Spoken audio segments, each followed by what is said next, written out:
C'est l'heure du journal de l'Afrique, soyez les bienvenus sur France 24. À la une ce soir, ce bilan au Burkina Faso. 8 civils ont été tués dans l'est du pays lors d'une attaque djihadiste pendant un baptême.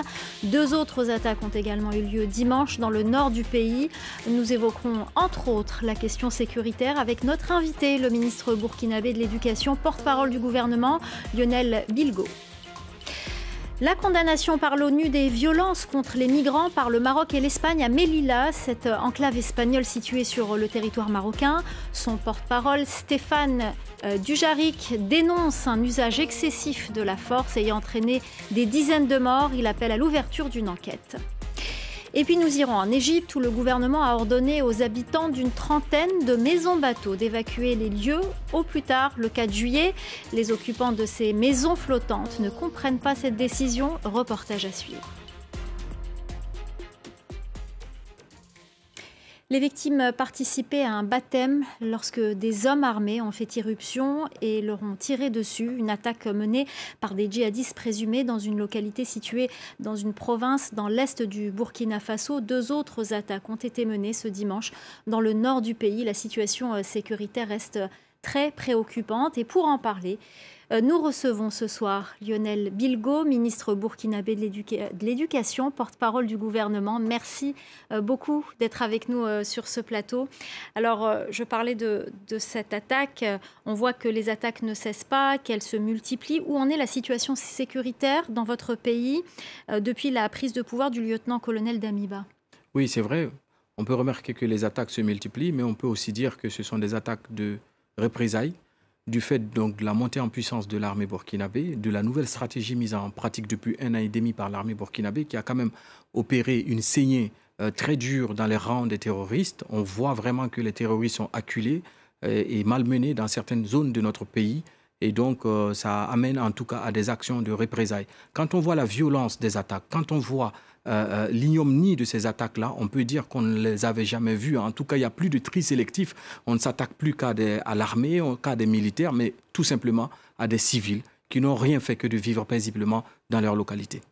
Alors, vous parlez de votre nouvelle stratégie. Vous avez annoncé il y a quelques semaines la création de zones d'intérêt militaire. En quoi ça consiste exactement et pourquoi cette initiative? Il faut savoir que les groupes terroristes ont pris des positions fortes en fait, dans l'est du pays et dans le Sahel du pays. L'est du pays, c'est à peu près 17,5% du territoire burkinabé. C'est une région assez grande, assez large, avec pas mal de forêts à son sein. Et donc, c'est le bastion de certains groupes terroristes armés. Les populations avaient déjà fui ces localités depuis un bout de temps. Et donc, l'armée a décidé de concentrer ses efforts à les chercher. On n'est plus dans une défensive, mais dans une vraie offensive vers les nids de terroristes, aller les chercher là où ils sont pour les déloger et les débusquer. C'est cette stratégie qui va être mise en place. Et pour garder quand même un visage humain à ce conflit et ne pas créer autant de dégâts collatéraux comme on le voit ailleurs, l'armée a prévenu et a demandé justement aux populations qui sont encore restées dans ces localités de quitter ces localités, tout en sachant, je le précise, qu'il y a peu de personnes civiles dans ces localités parce que depuis un bout de temps, il y a eu un exode massif de ces populations vers des zones sécurisées.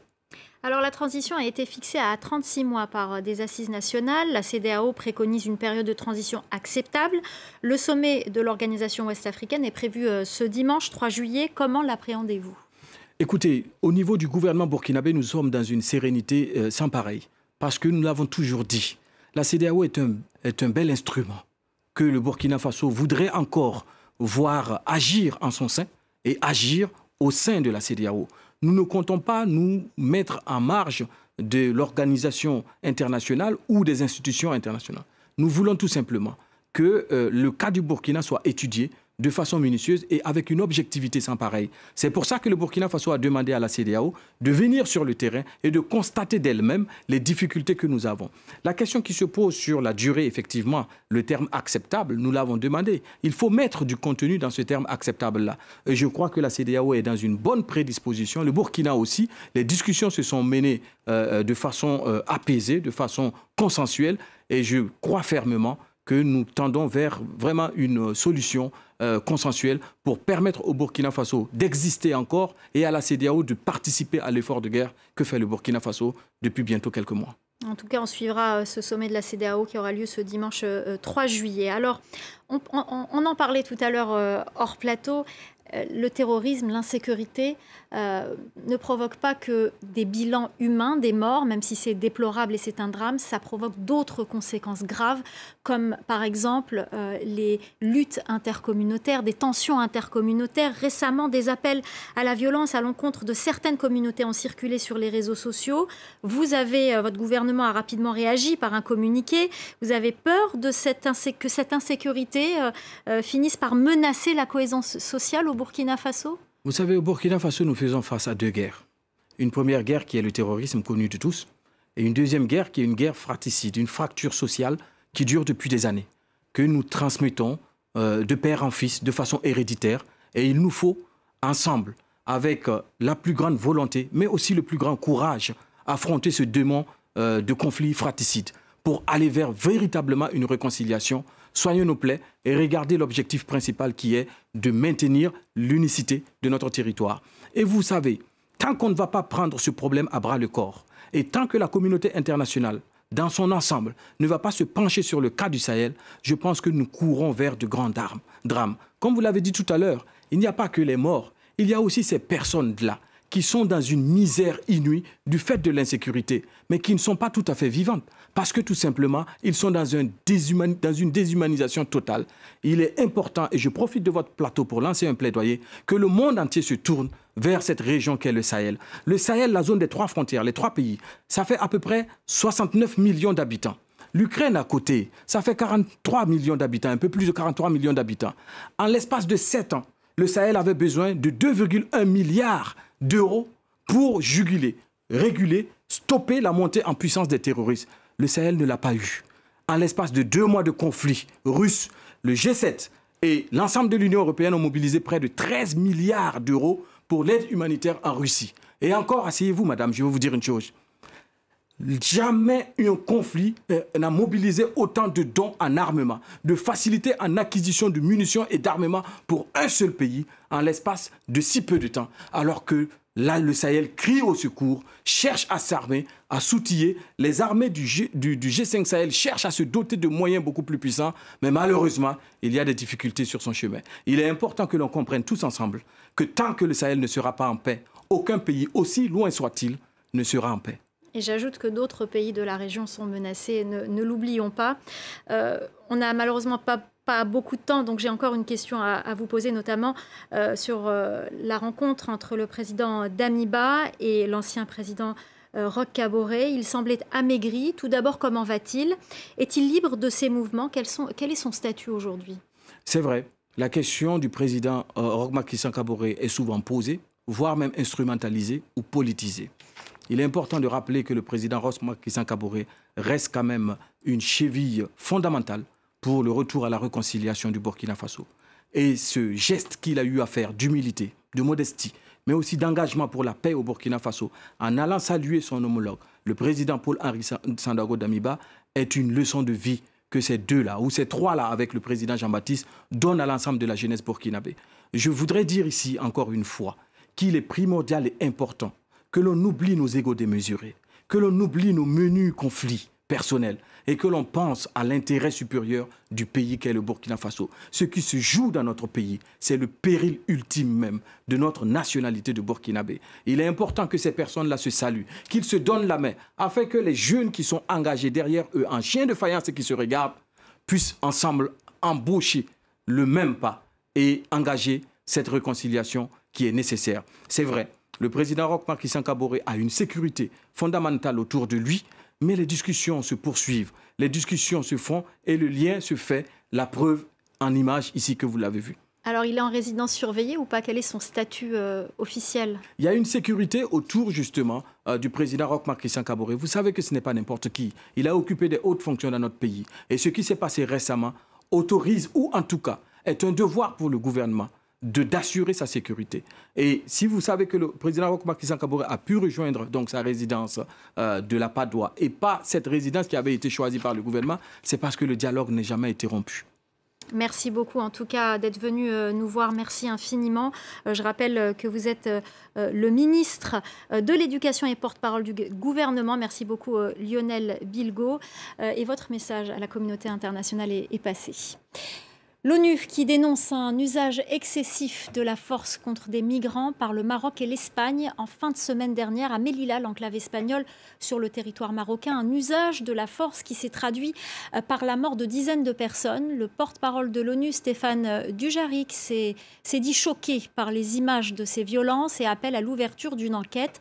Le parquet espagnol a annoncé l'ouverture d'une enquête. Par ailleurs, des migrants témoins de la scène ont manifesté ce mardi à Rabat, au Maroc, pour crier leur colère. Écoutez. Nous nous sommes dirigés vers la ville de Nador et ils nous ont gravement tabassés. Le gouvernement marocain a déclaré qu'il y a eu 23 morts, mais nous pensons qu'il y a eu plus que 70 morts. C'est inhumain tout ça. On ne veut pas de discrimination entre les migrants. Beaucoup de ces événements n'ont pas été filmés. Nous avons beaucoup de morts, de blessés et beaucoup de jeunes sont en prison. Nous demandons aux associations de droits de l'homme d'intervenir pour soigner les blessés. Et nous demandons de nous évacuer car ici, nous ne sommes pas en sécurité. Ce qui est arrivé ce jour-là, c'est qu'il y a eu une bousculade entre les migrants qui voulaient traverser vers l'autre côté, vers Melilla. Les forces de l'ordre sont intervenues pour les tabasser, ce qui a fait des morts parmi nos frères.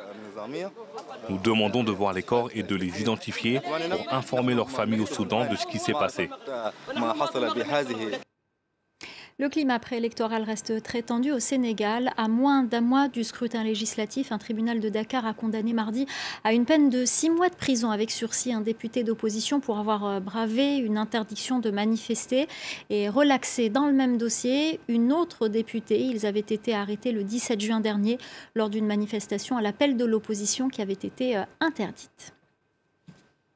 Pour finir, on part en Égypte où il y a moins d'une semaine, le gouvernement a émis l'ordre aux habitants d'une trentaine de maisons-bateaux d'évacuer les lieux au plus tard le 4 juillet. Une situation incompréhensible pour les occupants de ces maisons flottantes qui vivent là depuis des décennies. Reportage de notre correspondant au Caire, Edouard Dropsy. Des maisons éventrées, d'autres déplacées. Les autorités égyptiennes ont mis leur injonction d'expulser les habitants du Nil à exécution. À 88 ans, Irlas Ibrahim prépare ses cartons contre son gré. Mais je ne sais pas où je les mets. En 1997, elle a fait l'acquisition de cette maison flottante pour retrouver les souvenirs de son enfance, déjà bercée par le Nil. Mais il y a quelques jours, le gouvernement a décidé d'expulser tous les habitants des maisons-bateaux. Elle est désespérée. Où j'aille, moi? Je jette sur le trottoir, dans la rue. C'est ma maison, ma vie. Si je sors d'ici, je meurs. Toutes ces maisons sont concernées. Cette autrice et universitaire reconnue est rentrée il y a une dizaine d'années du Royaume-Uni. Après avoir parcouru le monde, elle avait enfin décidé de déposer ses valises sur le Nil. Ils disent que nous polluions le fleuve et que nous étions un affront à l'aspect civilisationnel du Nil. Et c'est très étrange, parce que c'est une telle part d'héritage. Jérôme, lui, a passé une partie de son enfance dans cette maison. Après des études à l'étranger, il a décidé de la rénover. Son père vit toujours au Caire. Salut papa, ça va? Ça va mon grand. Ça va? C'est pas trop dur, non? Ouais, on se débrouille. C'est pas facile, hein. Ensemble, ils souhaitent trouver une solution avec le gouvernement qui, lui, a des projets commerciaux sur les berges du Nil. Contacté, le gouvernement n'a pas donné suite à nos demandes d'interview. On n'est pas du tout contre le développement, on est même complètement pour. Le seul problème, c'est qu'on veut faire partie de ce développement. Si aucun compromis n'est trouvé d'ici le 4 juillet, ces maisons centenaires finiront aux enchères au 10e de leur prix. Voilà, c'est la fin du Journal de l'Afrique. Restez avec nous dans quelques instants, la suite de Paris Direct.